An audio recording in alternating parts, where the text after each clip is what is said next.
ओम शांति। आज मानव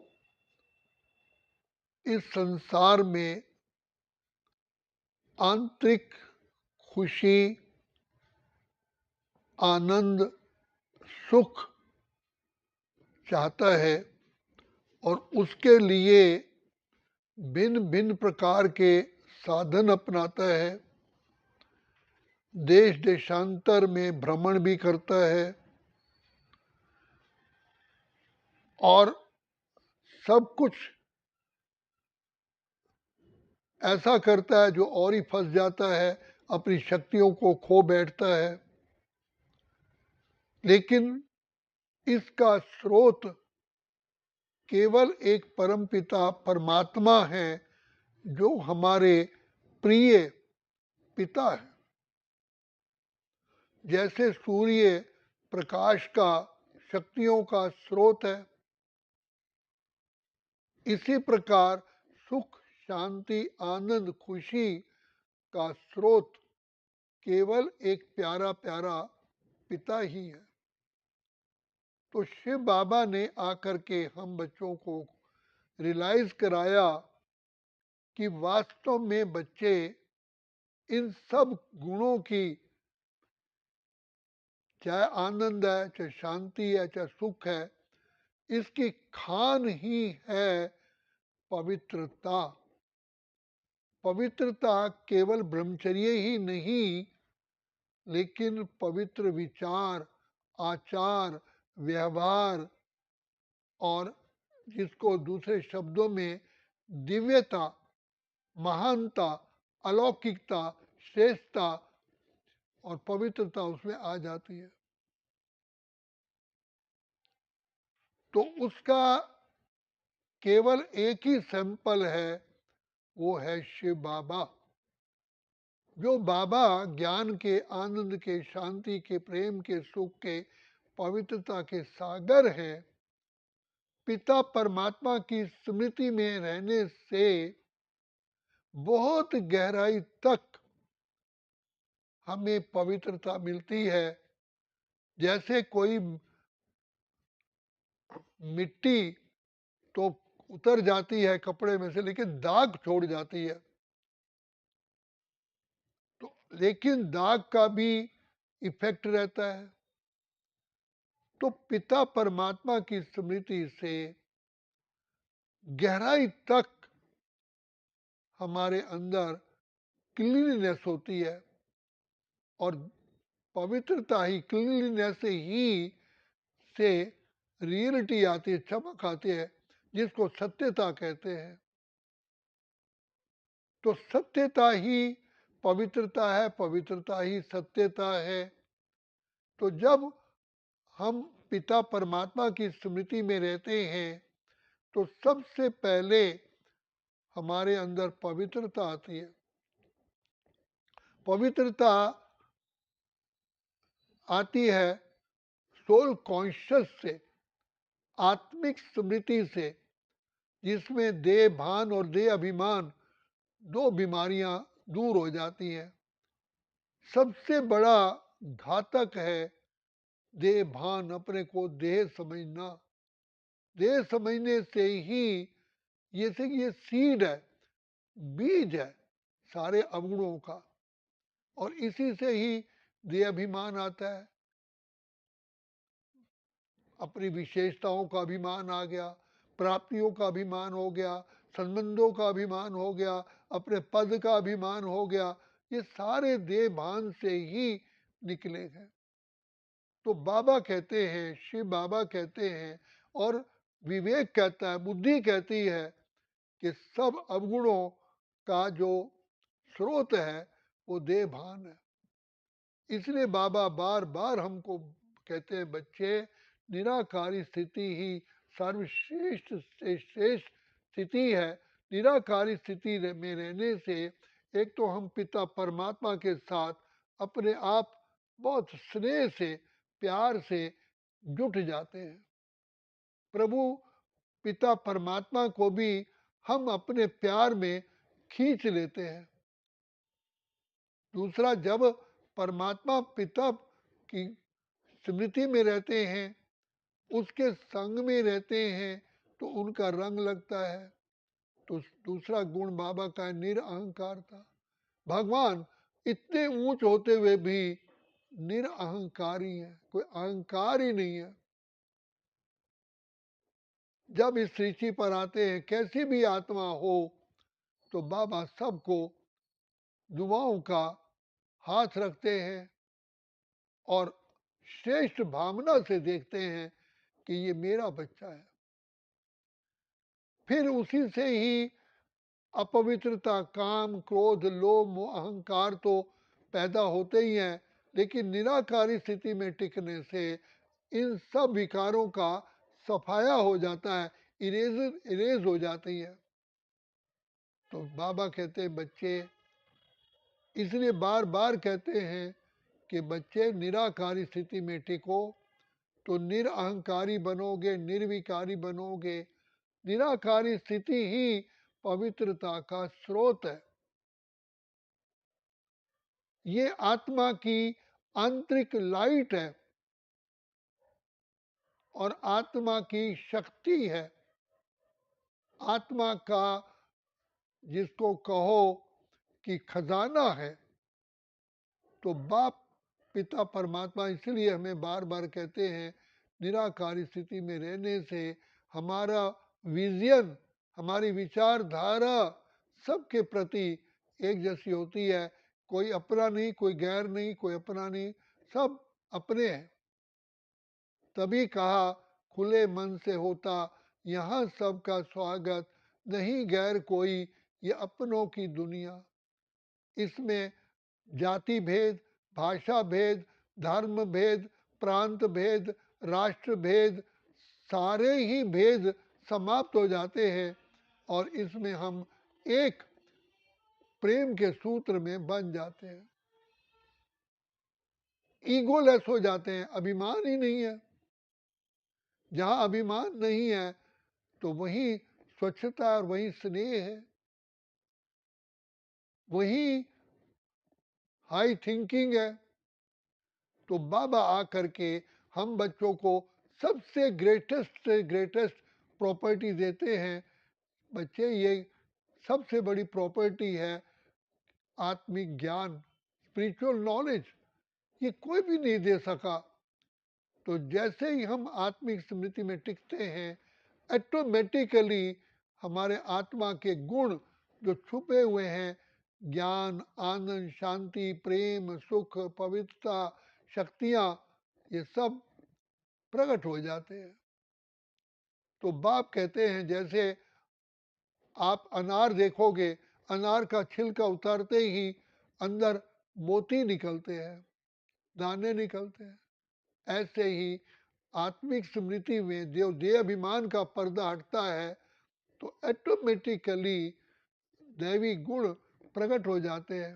अंतर्मुक्ता, गंभीरता, हर्षित मुक्ता, सहनशीलता, नम्रता, मधुरता, सरलता, पवित्रता, दिव्यता, अडोलता, निरअहंकारता और एकाग्रता और एक्यूरेसी। तो बाबा कहते हैं कि आत्मा एकदम जैसे दूध का मक्खन प्रकट होता है, तो मक्खन में सारे गुण हैं, शक्तियाँ भी है, सुगंध भी, और मक्खन तैरता है।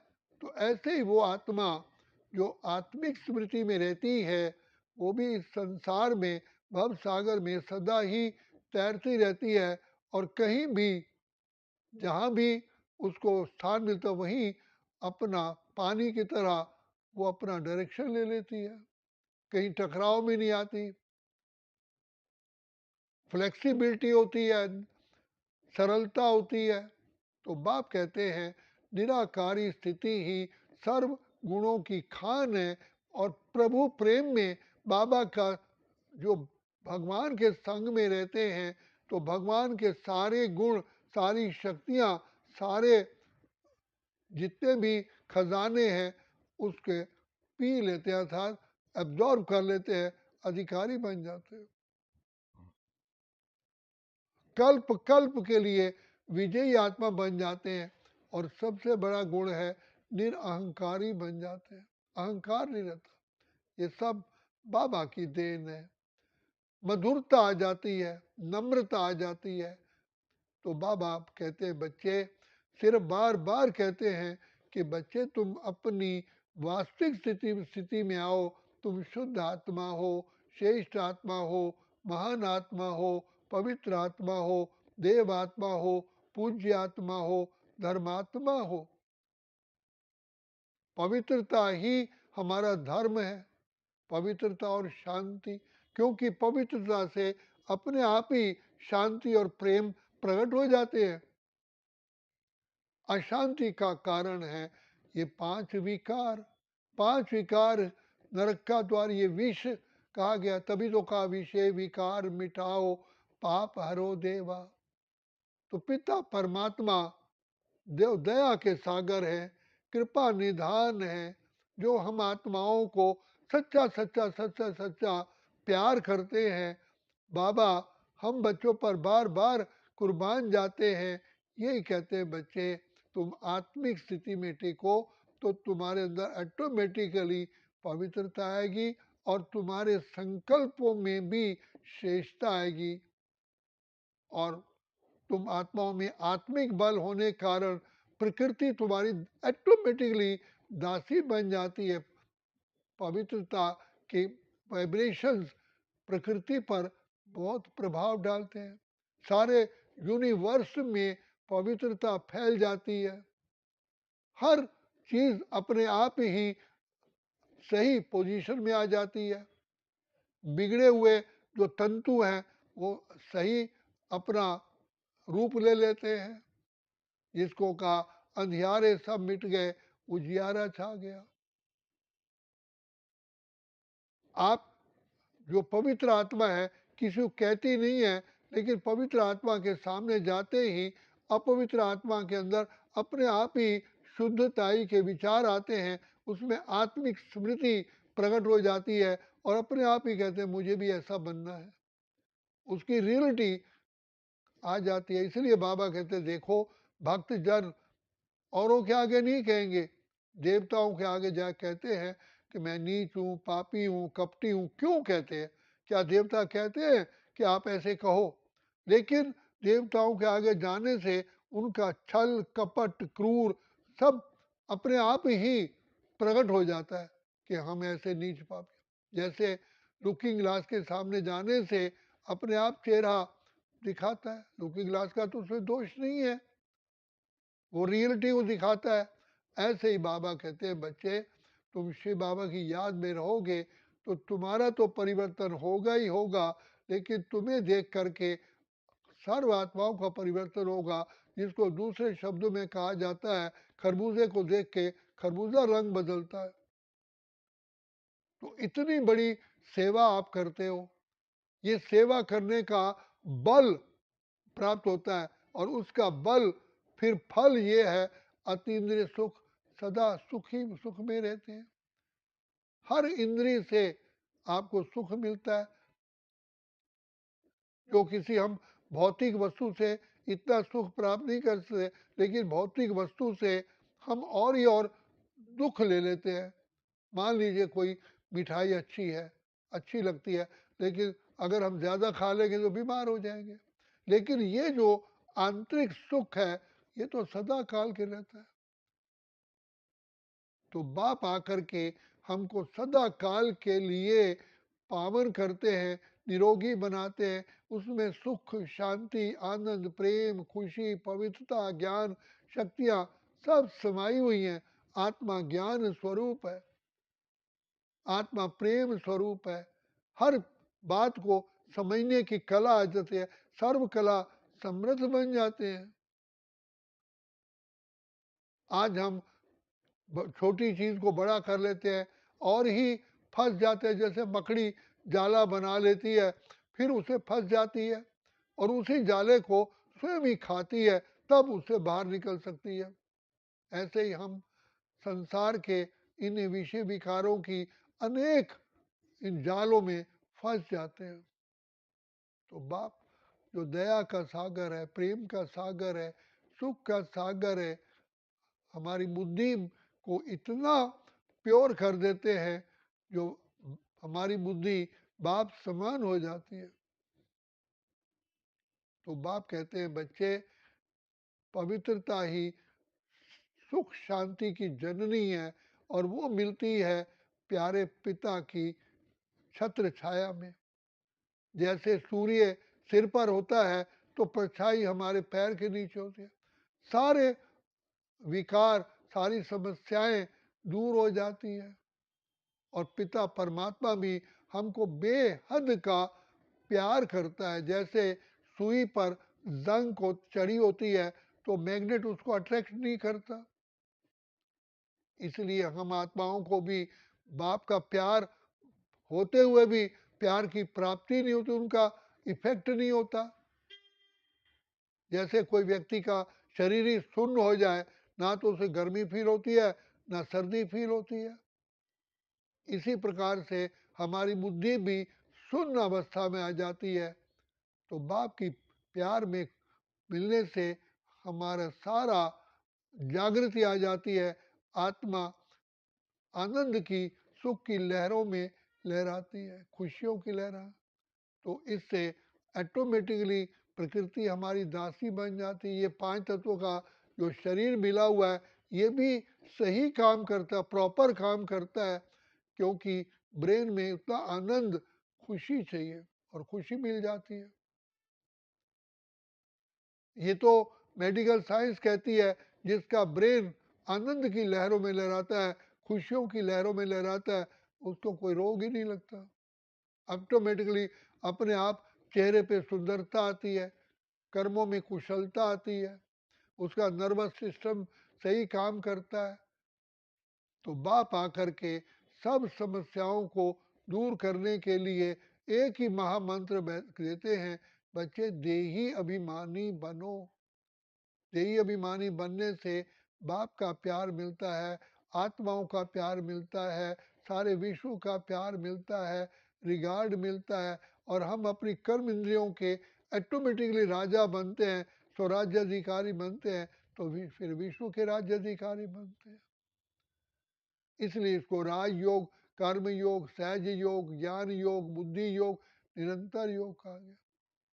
तो सर्व खुशियों की खान हमारा बाबा है, और बाबा के से बुद्धि का योग होने से ऑटोमेटिकली सारी प्राप्तियां। अच्छा, ओम शांति, ओम शांति, ओम शांति।